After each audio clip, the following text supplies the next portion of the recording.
Assalamualaikum warahmatullahi wabarakatuh. Perkenalkan, nama saya Zabrina Abigail Luisa dari kelas 11 MIPA 4 nomor absen 35. Pada pertemuan kali ini, saya akan mempresentasikan tentang mekanisme gerak pada otot dan proses melepas dan pengambilan energi. Yang pertama adalah mekanisme gerak pada otot. Pada mekanisme gerak pada otot, terdapat 4 tahap. Pada tahap pertama adalah mekanisme gerak pada otot dimulai dari kepala miosin. Jadi, kepala miosin itu merupakan bagian ini yang saya tunjuk. Nah, di mana kepala miosin akan mengalami hidrolisis adenosin trifosfat atau ATP. Dengan adanya rangsangan menyebabkan senyawa yang bersama asetilkolin membawa Ca2+. Pada gambar, Ca2+ adalah bulatan yang berwarna ungu. Saya akan memberitahu mana bulatannya. Jadi ini bulatan yang berwarna ungu merupakan bulatan yang terbentuk dari Ca2+. Ca2+ akan masuk dan berikatan pada bagian troponin. Bagian troponin pada gambar merupakan bagian yang terbentuk dari bulatan berwarna biru. Ca2+ yang menempel atau berikatan dengan troponin menyebabkan struktur troponin dan tropomiosin berubah. Setelah itu, barulah terjadi proses hidrolisis ATP atau pembongkaran ATP, yaitu 3-fosfat dibongkar menjadi adenosin difosfat atau ADP ditambah dengan P. Karena adanya energi tadi menyebabkan situs pengikatan mulai terbuka.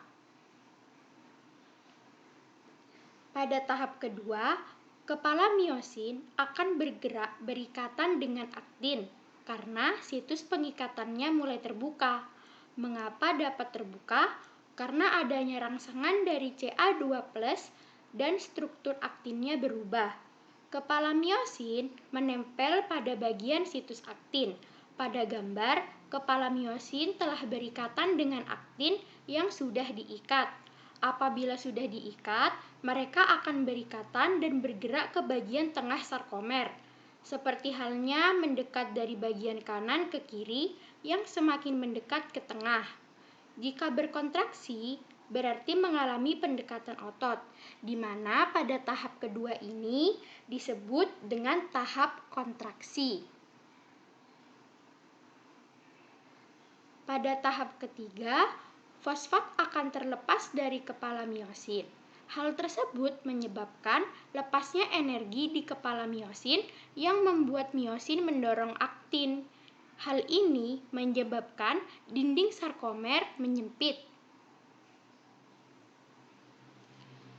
Pada tahap keempat, saat kadar ATP sudah habis, maka dengan otomatis kepala miosin akan bergerak mundur dan lepas dari situs pengikatan.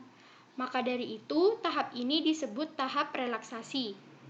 Pada gambar, kepala miosin berada pada keadaan seperti awal. Namun, kepala miosin tersebut terdapat ADP atau adenosin difosfat. Selanjutnya, kepala miosin akan melepaskan ADP dan kembali ke kondisi awal. Dan mekanisme gerak pada otot akan terus berlanjut.